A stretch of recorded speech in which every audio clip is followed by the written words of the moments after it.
باهۆی بڕینەوەی چەند درەختێک لە ناو حەوشەی مزگەوتێک لە قەزای دەربەنیخان ناکۆکی لە نێوان چالاکانی بواری ژینگە و مامۆستای ئاینی مزگەوتەکە دروست دەبێت. هاوکات ناوەندی کۆمەڵی کوردستانێکی سەوز لە قەزاکە سکاڵای یاسایی لەسەر مامۆستایەکی ئاینی ئەو مزگەوتە تۆمار دەکات و داواش دەکات بەپێی مادەی 8 یاسای ژینگەی ساڵی 2008 پەرلەمانی کوردستان ئەو مامۆستای سزا بدرێت. بەهۆی بڕینەوەی چەند درەختێک لە نێو حەوشەی مزگەوتێکی شارۆچکەی دەرمەنیخاندا ناکۆکی دەکەوێتە نێوان چالاکانانی بواری ژینگە و مامۆستای ئاینی ئەو مزگەوتەی کە فەرمانی بڕینەوەی درەختەکانی داوە. بەمەش ناوەندی کۆمەڵی کوردستانێکی سەوز لە دەربەنیخان سکاڵای یاسایی لەسەر ئەو مامۆستا ئاینێ تۆمار دەکات و داوا دەکات دادگا بەپێی مادەی 8 یاسای ژینگەی ساڵی 2008 پەرلەمانی کوردستان سزای ئەو مامۆستا ئاینێ بدات، چونکە بەوتەی ئەوان بڕینەوەی ئەو درەختانە هەوڵێکە بۆ تێکدانی ژینگەی ناوچەکە و وا دەکات خەڵکانێکی تریش چاو لەو مامۆستا ئاینێ بکەن. کۆمەڵەکەمانەوە ئاگدار کراین لە حاڵەتی بڕینەوەی چەنددارێک لە مزگەوتێکی ئاینیدا ئێمەژۆک و کۆمەڵی کوردستانێکی سەوز ناوەندی گەرمیان هەستاین بە تۆمارکردنی سکاڵا لە خانەی دادی دەربەندیخان و لە بنکەی پۆلیسی دەربەندیخان کە بەپێی مادەی 8 ساڵی 2008 پەرلەمانی کوردستان ئەم حاڵەتە ڕێگە پێنەدراوە و ئەم حاڵەتەش لە مزگەوتێکی ئاینیدا ڕوویداوە و ئێمە داوامان کردووە کە ئیدارەی ئەو مزگەوتە سزای یاسایی وەربگرن.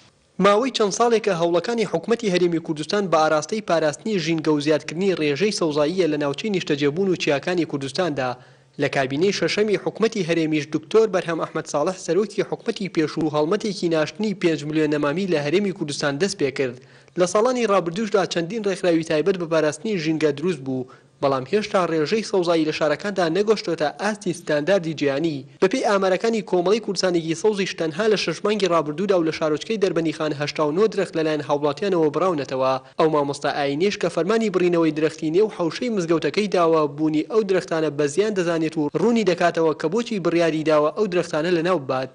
خەسای داو لە حەوشی مزگەوت حەوشی مزگەوتی کوری بە دوو شەقەوە لە پێناوی مەسلحەتی مزگەوت و پێناوی دارە بچووکەکان و حەدیقەکانە قرارمان هادا سەر ئەوەی کەوا لەگەڵ ئەهلی مزگەوتاکەوە ئەو دوو دارە ببرین لەبەر ئەوەی کەوا وەکو دارە پشکەڵەکان گەشە بکەن و حەدیقەکەش گەشە بکا زیاتر.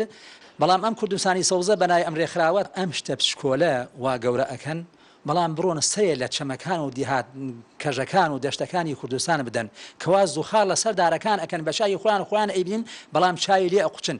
تۆمارکردنی سکاڵای یاسایی لەلایەن کۆمەڵی کوردستانێکی سەوزەوە لەسەر ئەو مامۆستا ئاینیە بە بیانووی بڕینەوەی 3 درەخت لە حەوشەی مزگەوتەکەیدا لە کاتێکدایە لە شارۆچکەی دەربەنیخان بەهۆی بوونی چەندین کانی دەرهێنانی بەردەوە بە سەدان درەخت ڕۆژانە ڕوبەڕووی فەوتان دەبنەوە.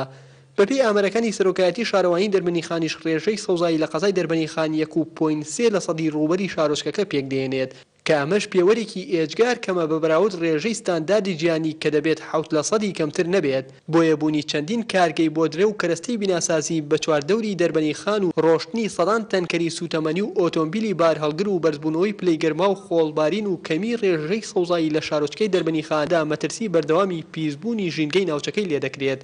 بابانە نۆر NRT دەربەنیخان.